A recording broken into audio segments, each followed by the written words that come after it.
Welcome back to Nasdaq Trade Talks. I'm your host, Joe Malandrino, Global Markets Reporter at Nasdaq.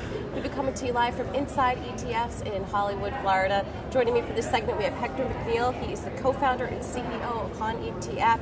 We're going to look at revolutionary white label approaches. Hector, it's great to have you on set with us. Thank you for joining us. Thanks for having me. And let's talk about that, accelerating time to market and getting it right. Why is this a revolutionary approach for white label? Well, I think the dynamic is if you try to create an organic ETF business, it's probably going to take you 2 to 3 years.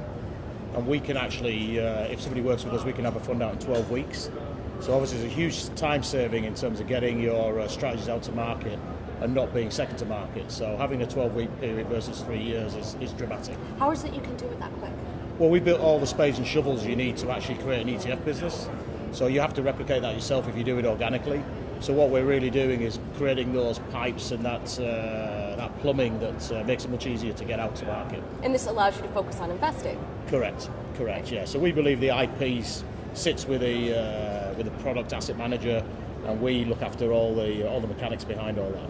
Let's take a look at a couple of case studies. The first one being an overseas issuer that launched in Europe. How did you help them? Correct, yeah. So we worked with EMQQ, which is an EM e-commerce product, so about $500 million in the US, 40-act product.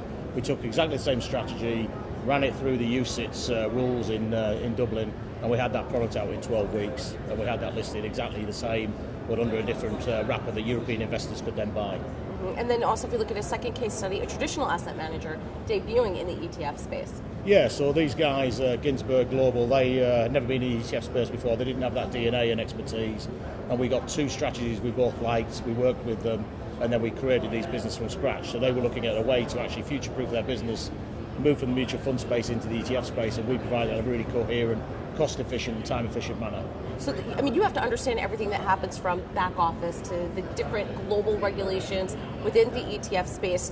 It's quite impressive, 12 weeks. Yeah, well, I think the reality is myself and my partner, Nick, I'm the H, he's the N in Han. We've done 4 ETF businesses now. We're the only management team in the world that's done that. So I think over time we've done over 500 different ETFs in 23 different countries and raised about $30 billion of assets. So that's pretty good expertise and knowledge over 20 years that we can then lend and sell to other people, really. All right, so since we have you here and you're one of the only group that has been able to do this, what are some trends that you're looking for in 2019 in terms of ETFs? Yeah, I think you're going to see many more thematic ETFs, so very specific type strategies. Things like global health tech or, more rise on things like global mega themes like genomics and cyber and, things like this that really are going to be the future of investing rather than the common garden cheap beta, which I think that gig's gone. Everybody's done that. We're going into this sort of more value-added type products going forward. All right, Hector, thanks so much for sharing that insight with us. Thank you. And thank you for joining me throughout the day. I'm Joe Malandrino, Global Markets Reporter at Nasdaq.